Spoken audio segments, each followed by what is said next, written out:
Well, good morning, everybody. It is our last day on the East Coast. In just a couple of minutes, we'll be leaving our hotel here in Richmond. I think we're in Richmond. But anyway, we're going to go to the USS Wisconsin, spend a little bit more time with our Navy kid, and then we are going to begin our something like 25-hour drive back home. Yesterday was Thanksgiving. Didn't do any recording. We went to Elizabeth City, North Carolina, and spent Thanksgiving with Mitchell's friend Andrew, who he is in the Navy with, and a couple of his friends, one from Pennsylvania and one from New York, and just had a wonderful, lovely time with just wonderful, lovely people. So kind of some reflections about this, and it's wonderful to be an empty nester. I'm glad my kids are fully functional, wonderful, responsible adults, but I treasure every minute we have with them. I mean, even our daughter, who lives just a half hour from where we live, when we go out to dinner with her and her husband, it's truly something I treasure. It's truly something I look forward to. A Navy kid, we don't get to see him nearly as much. I mean, it is November and we haven't seen him since June, and before that it was like over a year since we saw him. I mean, but that's the cost of having children, you know, serving the military. It's a beautiful, wonderful thing, but you do miss them. But it's days like this, you know, you have a tendency to get a little emotional. You start to think about the fact that this is my child. We've had a wonderful time, and I'm not going to see my child for months. So it gets a little bit emotional for me. Oh, check this out.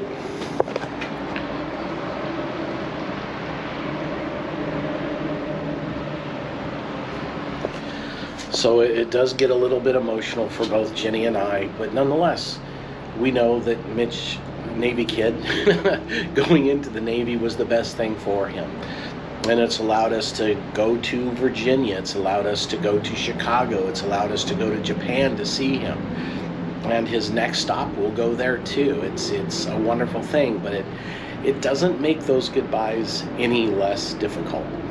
So just standing here, even thinking about it, just kind of, I'm almost, you know, becoming emotional just thinking about it. But you know, it's going to be a sad day, but at the same time, you know, Jenny and I's next trip's just going to be the two of us. We're going to be empty nesters again.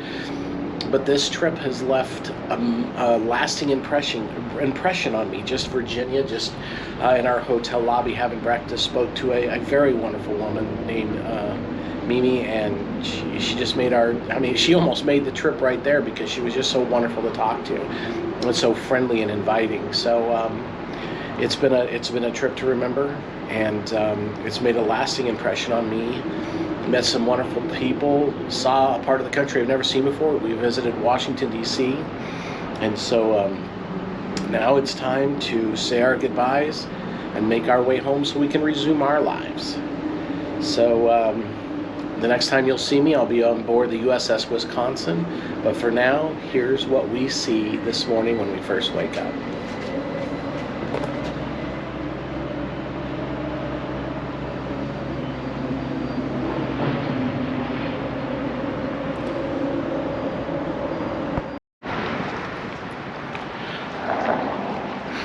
So we had to send Jenny back for masks, so we're not sure if we need them. I'm standing over here with the Navy kid, and we have arrived at the USS Wisconsin, which is a World War II battleship. What class of battleship was this? In Iowa. An Iowa class battleship. I've never actually stood in front. I've stood on an Iowa class battleship, and I've looked at an Iowa class battleship, but I've never looked at one from this angle. Here is the bow. Yeah.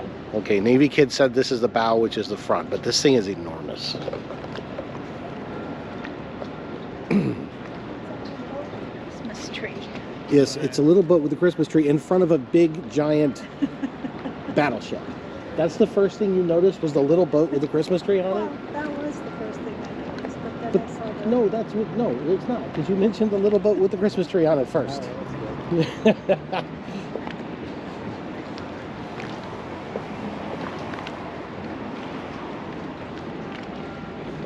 And they have her decked out for Christmas, which I think is pretty darn cool.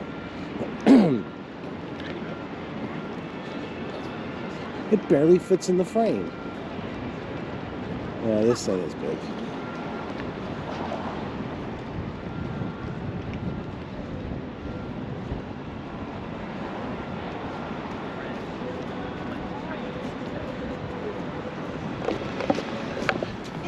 All right, so we're going to go inside and tour the museum, go on the ship, and we'll see you in a second.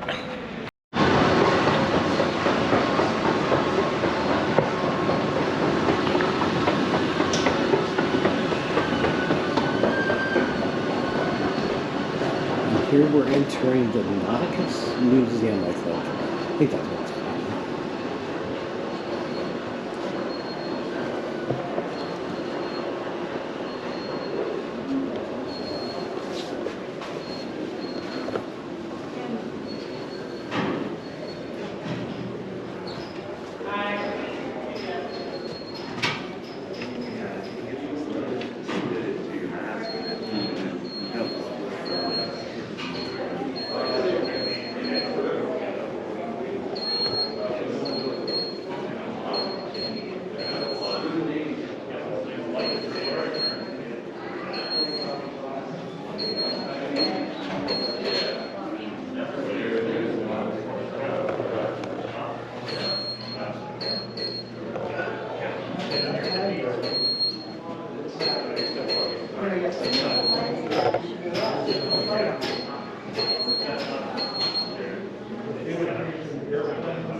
What's he saying?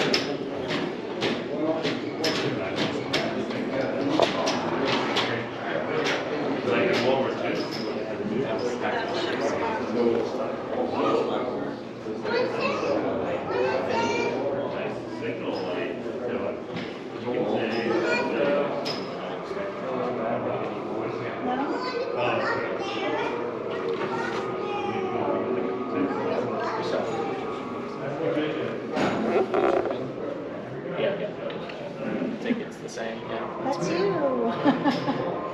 She was famous for some of those. There's a cat, you know.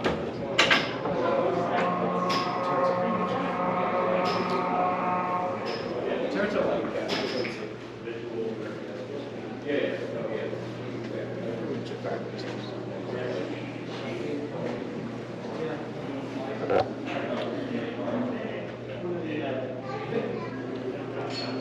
Do you know them just by the symbols?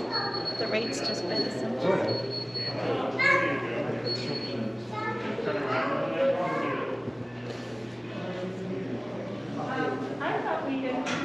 I think if you have to go this way. Yeah, probably. So did you get this? Shanna, this way. Yeah, because this is talking about steel. It's not like your uniform? That's just the hat. Yeah, man, it's about steel.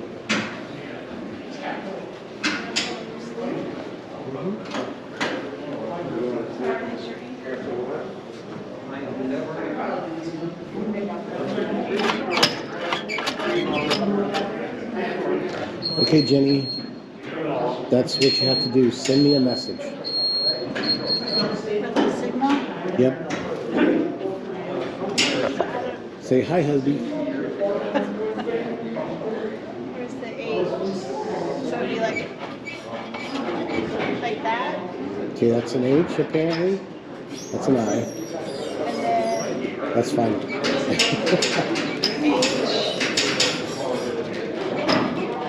And then B. I hope. Very cool. Very cool.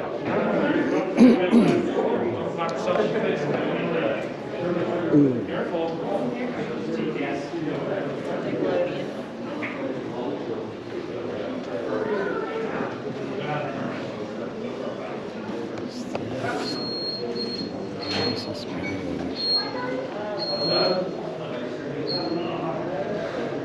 Naval ships have come a long way.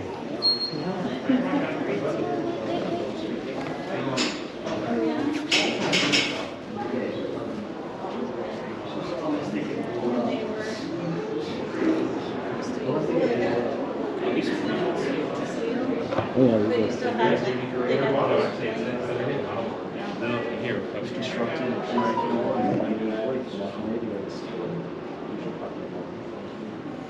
like the way these cannons go backwards.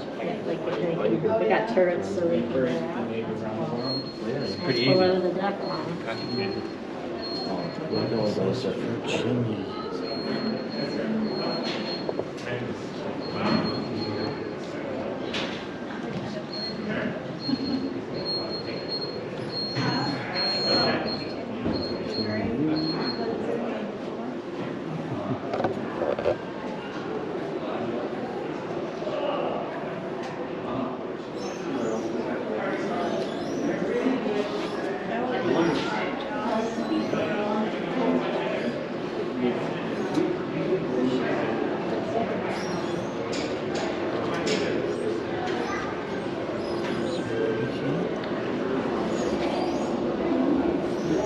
She shows pictures of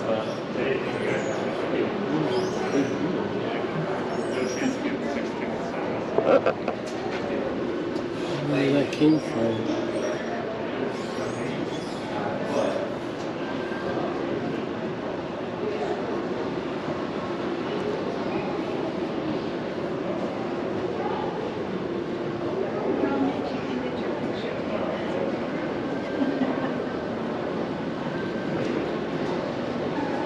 Get your picture taken as a sailor from bygone times.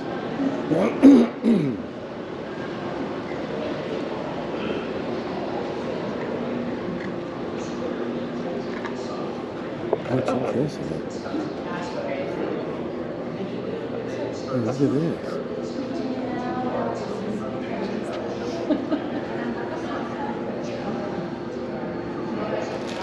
apparently it weighs as much as the. All right, Volkswagen. All right. Okay, Jenny. Like, look through the other side for a sense of scale. So this is a 16-inch gun barrel, South Dakota. And this is Jenny through the other side. Wave, Jenny. So that is massive.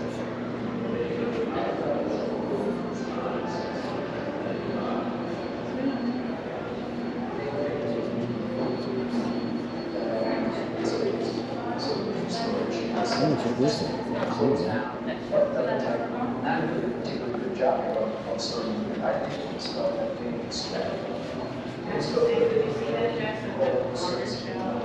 Check that out.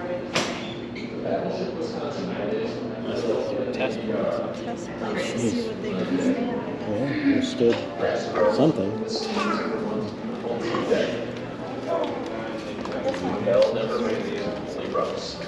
The decades roll by, 50s, 60s, the 70s. Wisconsin is oblivious to a changing political climate.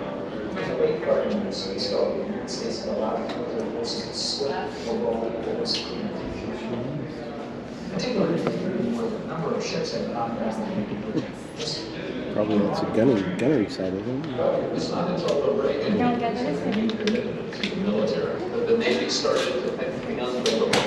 Bring back the battleships. Bring back Wisconsin. This ship was paid for by taxpayers of some decades ago, and it indeed is like the car that is owned by the little old lady who only uses it on Sunday to go to church, and they have an open around it with a very low light. Wisconsin was commissioned in 44. Only served one in World War II. And this is back on but back in the Korean War. And then the year after the Korean War was commissioned again. It had had a very short life. There was a lot of useful service. I didn't notice that. Many things. This is kind of cool. That's like the original creators. Is your ship here, bud? Oh, no. This is the original type. I think this is on type. USS type 9. I can never say which one. Yeah. So, Yeah, this one. But these are like fleet thing. This cruiser is the same. They it's already decommissioned. It doesn't even have VLS. It has the old missile launch protocol. Oh, yeah. It's a fan, too. I think this is probably just a frigate. Another airfield.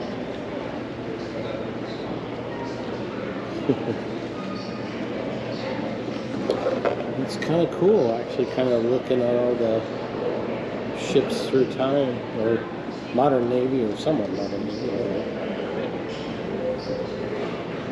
It's pretty cool, actually. I like this.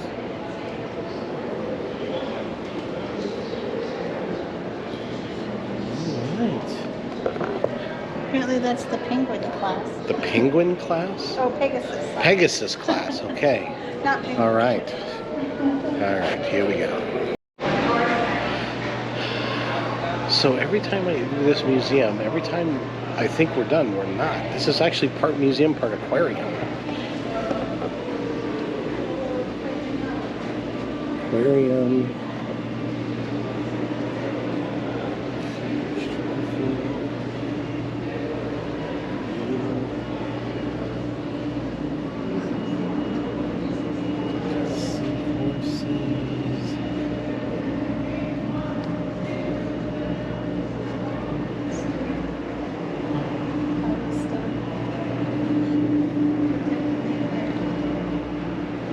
Yeah, we are always A diorama of the size of a great white shark. You said that actually. uses them. They both do. It's just like we try our best. Yeah. Sometimes we miss. So you have to watch out.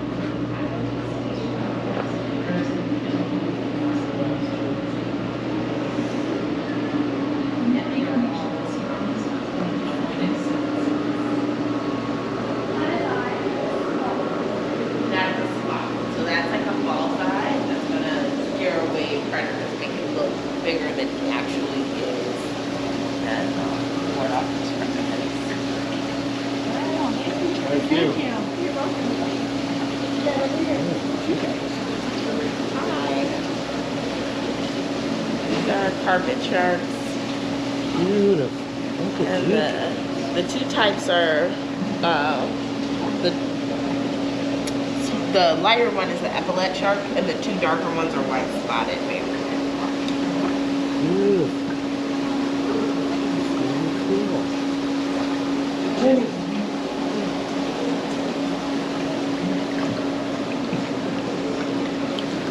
Oh, got carpet sharks in this tank. The two types are white spotted bamboo. Those are the two darker ones. And then this one in front of me right here is an epaulet shark.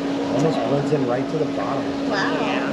That's what they call Now the these carpet guys shark. are indigenous to the Great Barrier Reef and the Indo-West Pacific Ocean. So these are Australian. Yes, they are.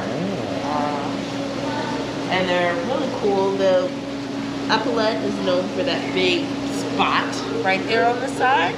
This is a false eye. It's going to make predators think that he's bigger than he actually is and scare them away. And then our white spotted bamboo sharks can actually live out of the water for up to 12 hours. So, Up to 12 hours, really? yeah. So during low tide, sometimes they get stuck out there. And what they do is they'll slow down their heart rate to probably like 3 beats a minute. And they can stay out. Now these guys can live out of the water for up to 3 hours. They do the similar thing, slowing down their heart rate. But after that 3-hour period, then they start to use their pair fins to walk to get to the different tide points closer to the water.